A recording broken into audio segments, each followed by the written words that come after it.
When it comes to death, do you personally ever think about it yourself? Nah, Why? I don't.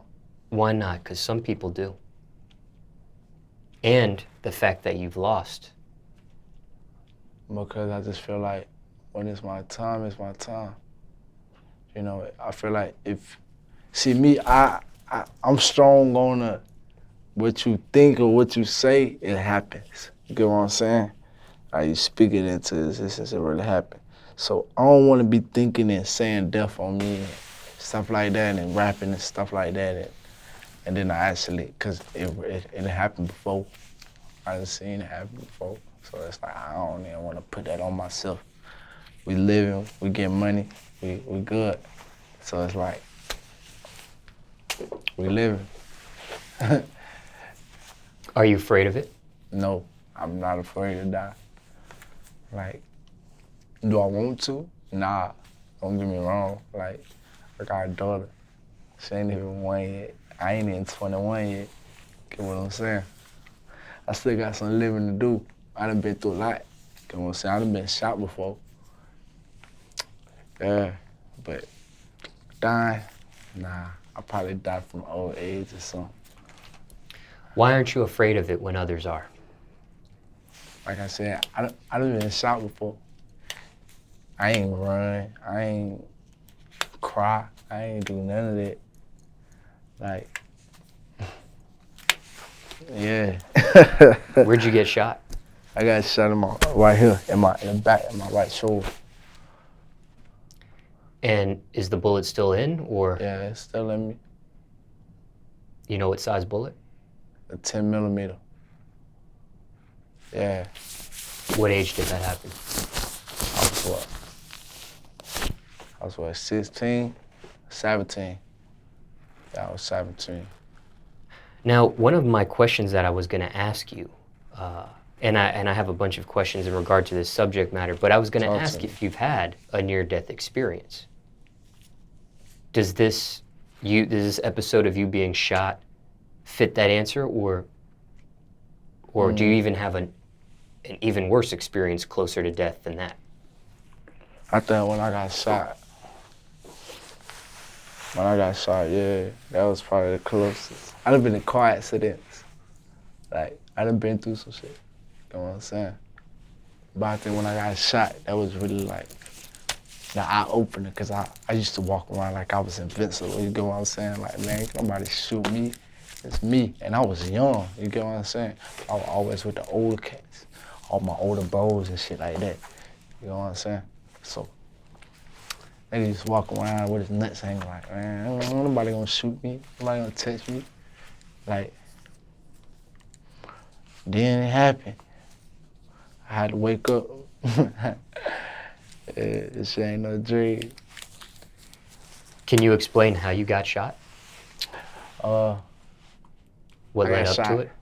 I got shot. I really bullshit.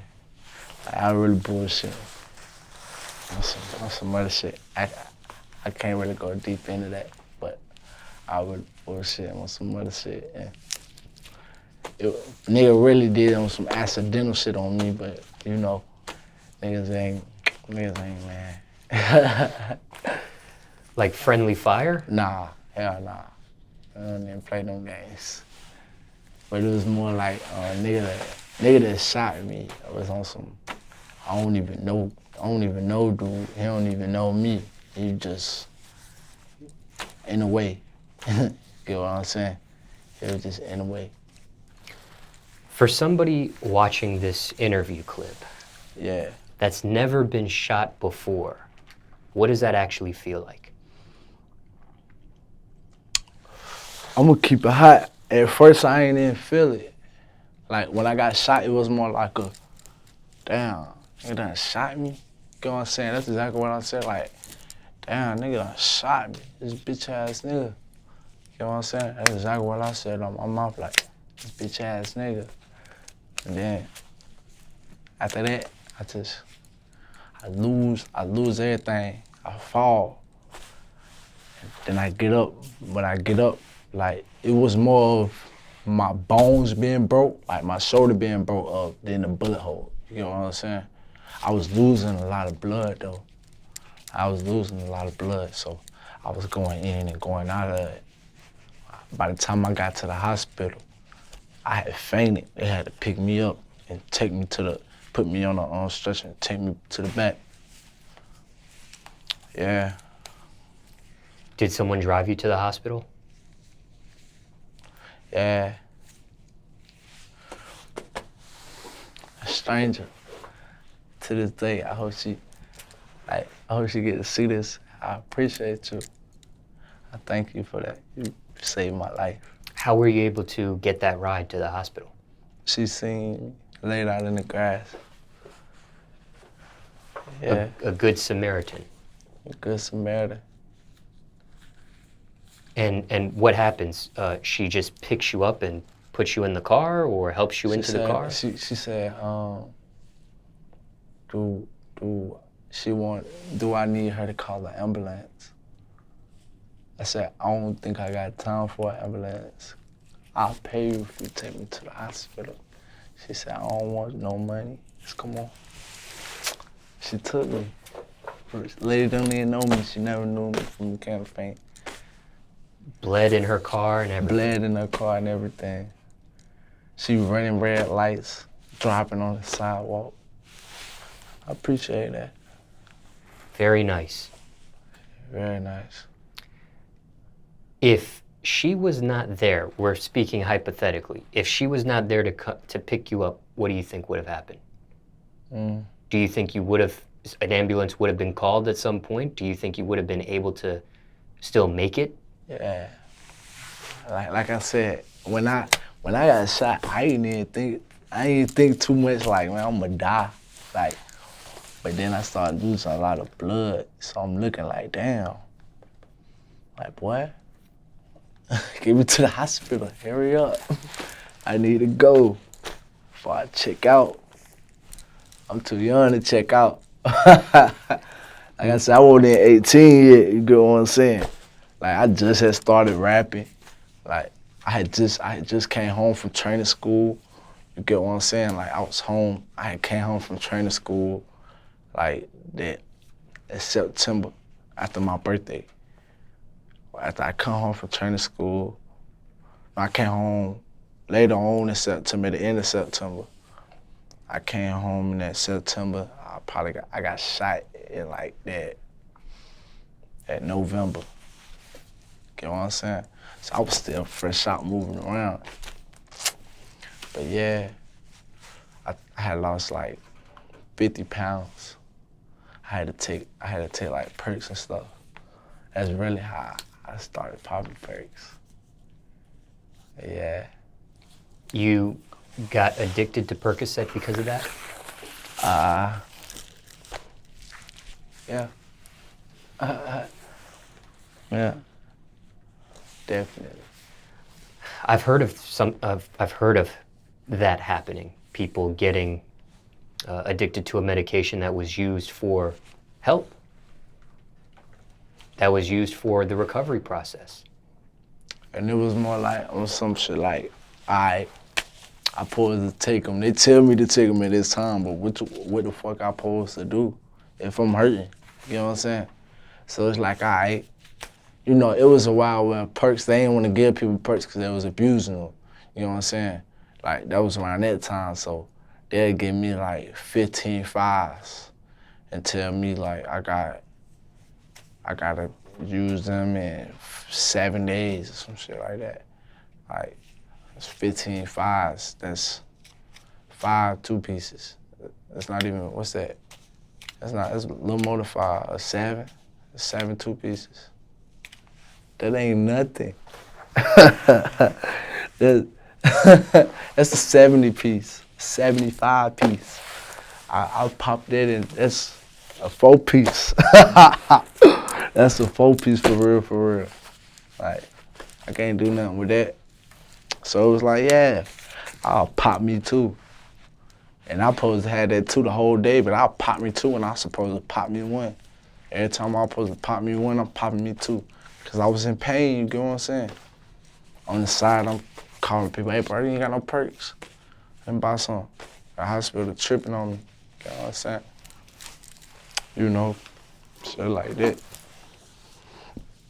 So basically you're saying what they prescribed you was not strong enough for the pain at the time. Yeah, what they prescribed me wasn't strong enough.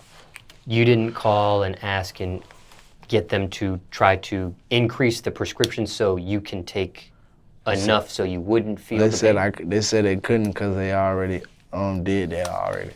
I had told them, like, they asked me, like, all right, from 1 to 10, how much pain you want? I told them 11. I told them 11. I said, look, I'm in so much pain right now, I want to cry. Get what I'm saying? Even though I won't, I just told them that so they can get me, you know, get me in the game right. You get what I'm saying? And them bitches won't go on.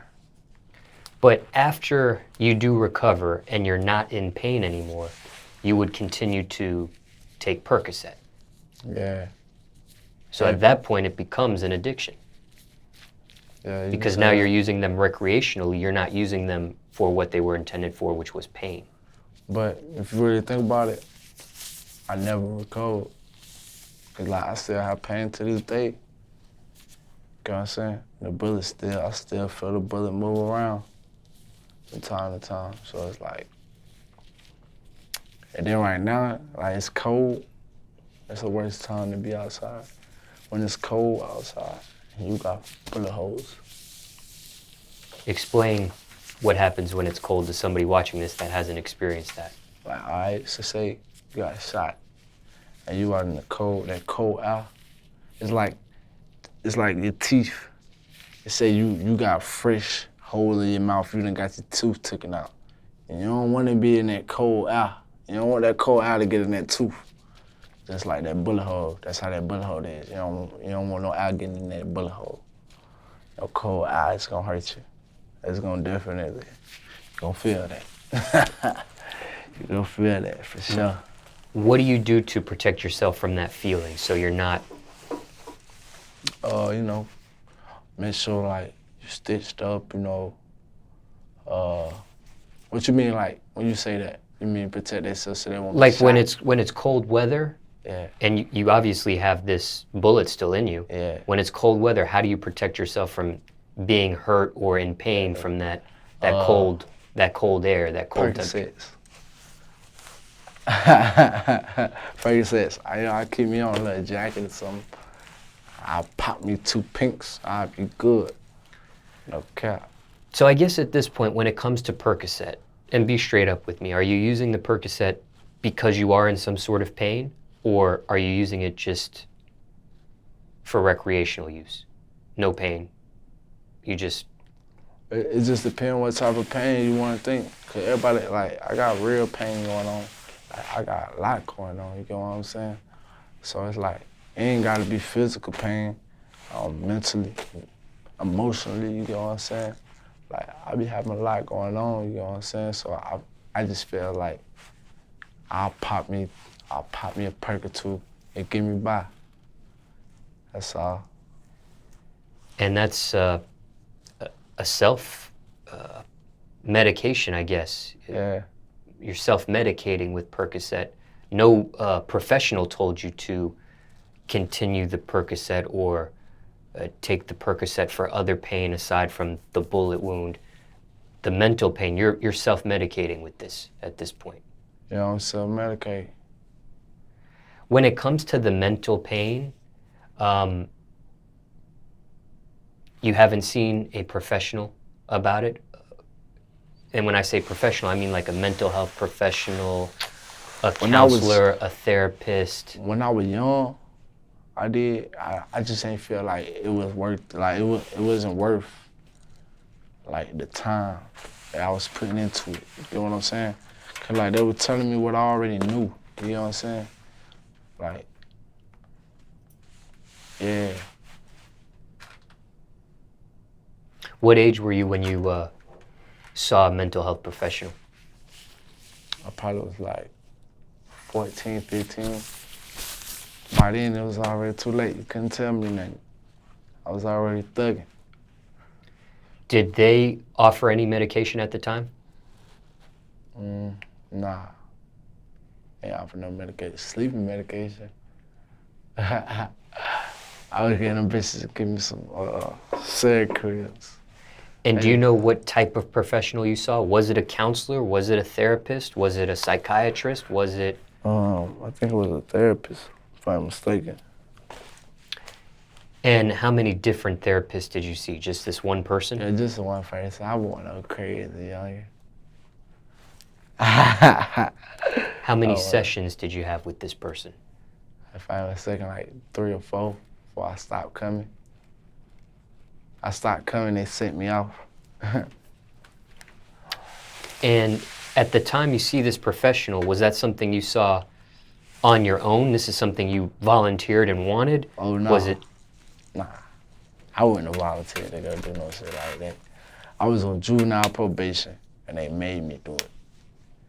If I wanted to get off of juvenile probation, I had to do this, I had to do that.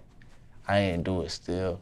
I got sent away, came home, post-release, got released off juvenile probation. Now, when it comes to mental health professionals, you had seen one person, and you said it didn't really work for you. Yeah. But you are 20 years old now, Yeah. right? You are older. Yeah. You may think a little different. You may, if you see a different professional at this point, a different mental health professional, may help you out this time. You think that? I don't know, I'm just thinking. The only reason why I'm saying that is because you saw one person and it wasn't a good experience, but maybe it was a bad person you saw. Maybe if you saw a different person. But I'm saying, like, she had a team, though. Oh.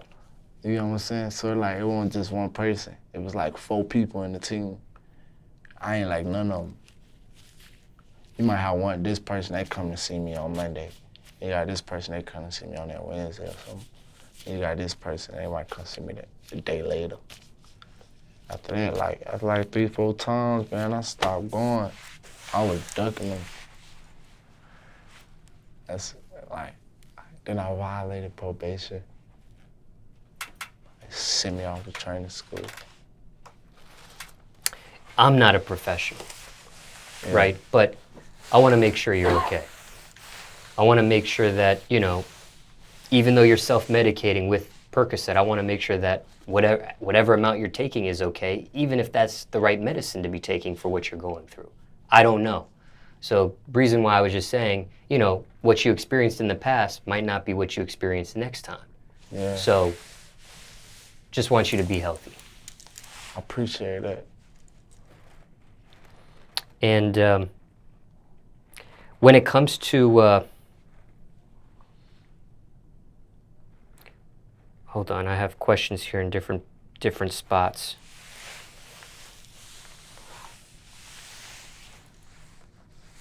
Bussin', man. That youngin' is bussin', man. He bussin', man. Yeah. I did want to ask you, I just wanted to piggyback on just a couple of questions when you actually had just gotten shot that I forgot to ask you. I asked you what it felt like, and you said you didn't feel anything at the time. But at what point, at some point, does it become painful? I mean, you are leaking. Mm-hmm. At how long before you actually feel the pain? Is it like a minute that goes by and you finally feel it? It was probably like... Is it 5 minutes and you finally feel it? No, it was probably like 45 seconds. It's like 45 seconds.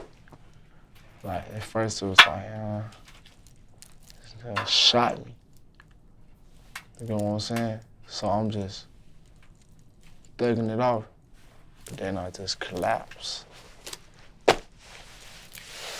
Are you trying to, put your hand maybe right where you were shot to stop the bleeding? Is anybody putting pressure on it to stop the bleeding, or you're just letting it do what it do until you get to the hospital? I was just letting it do what it do till I got to the hospital.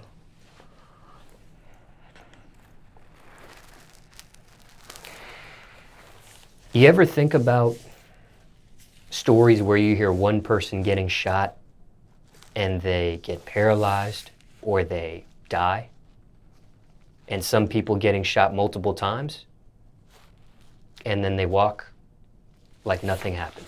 Yeah. Walk away like nothing happened. Yeah, definitely. And you know, the ones that die like that, it'll always be the good ones. And the ones that always get something done to him and he survived, it be the ones that should have got taken away. Get what I'm saying?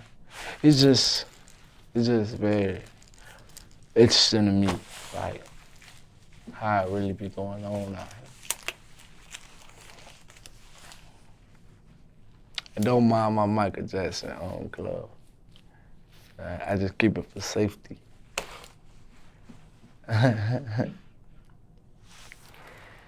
When it comes to death, finishing this conversation here, is it something that you're financially prepared for?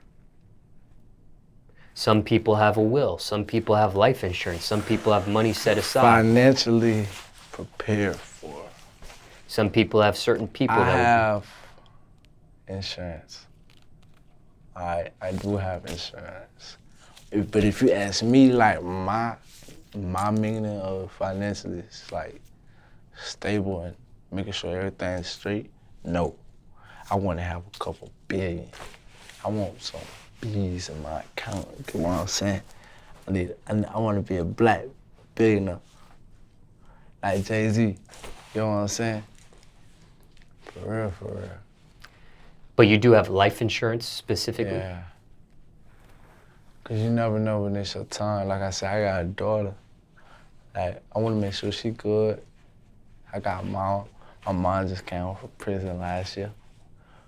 You know what I'm saying? So it's like everything coming back in together for me. What do you think happens or believes happens when someone passes away? Shit. What you mean, like they die? Yeah, after they die, what do you think happens to that person? That soul, that energy, what do you think happens? The soul stay. Like, his body gone, soul stay. Like, I be feeling my guys with me sometimes. Like, I be by myself. That's really when I'm feeling with me. You know what I'm saying? Cause like, I don't know. I just be feeling like sometimes I don't even be saying this. Like sometimes I get up and I hop in the car and I'll be on some dolo shit. I ain't got my girl with me. I ain't got nobody with me.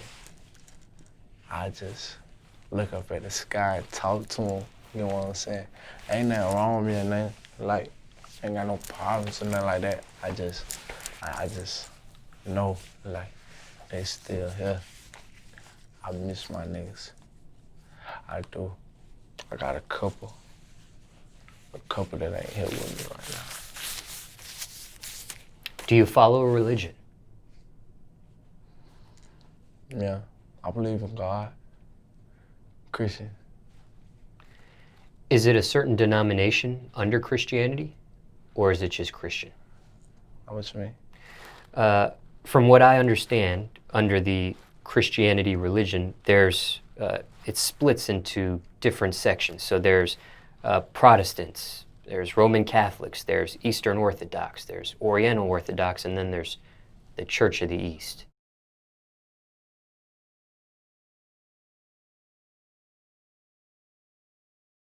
I'm gonna keep it hot. Like, I believe in God. You can't tell me nothing. Like, I believe in Jesus. Like, I believe in all that, the Holy Ghost. Like, I believe in that. You know what I'm saying?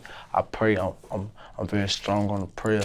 Staying strong with your religious father. You know what I'm saying? Like, cause just where I'm at, knowing where I came from, I know I couldn't have did it without him. You get what I'm saying? Like, every time I asked him to get me out of a situation, he got me out of a situation. And I stood tall, you get what I'm saying? So it's like, I can't turn my back on him like that. Now, don't get me wrong, I ain't really with all the church, you get what I'm saying? Cause it be a lot of fake shit in that church shit. Get what I'm saying? I know, cause I done seen it personally. Like shit crazy. For real. Preachers smoking weed, they taking motherfuckers' money. They going spinning with the drug dealer. Like, that shit like, it's crazy, man. You've actually seen that? I've seen it on some crazy shit. Like, damn, they give motherfuckers money every weekend, every Sunday, every goddamn, at least once out of the week. You know they got Bible study. You know they doing it on Bible study. You get what I'm saying? So I just be like, damn, like, what are they actually doing with this money? Like, what? That's what I be wondering. Like, and there's a lot of stuff that I was told in church that when I got older, it changed. It wasn't the same thing anymore. So it's like I just go like with my mindset, like what I believe in. I might open the Bible every now and then, read some of it. Get what I'm saying? When it comes to Christianity, though, why do you follow that religion in particular? It's really just what I grew up on. Like, my aunts, my grandma, you know what I'm saying, they were big on that. Was it your aunt and grandma on your mother's side or father's side? Mother's side. We ain't fuck with my father's side. Yeah. Now, in the event you do pass away, what do you want to be remembered for?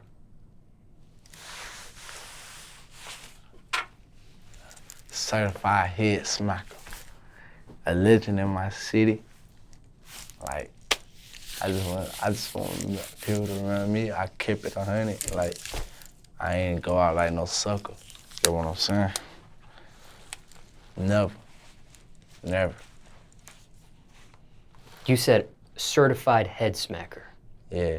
What does that mean? Them boys know what that mean. Yeah. Big 3. Also, in the event you pass away, would you want music to continue to be released from you? Yeah. Definitely.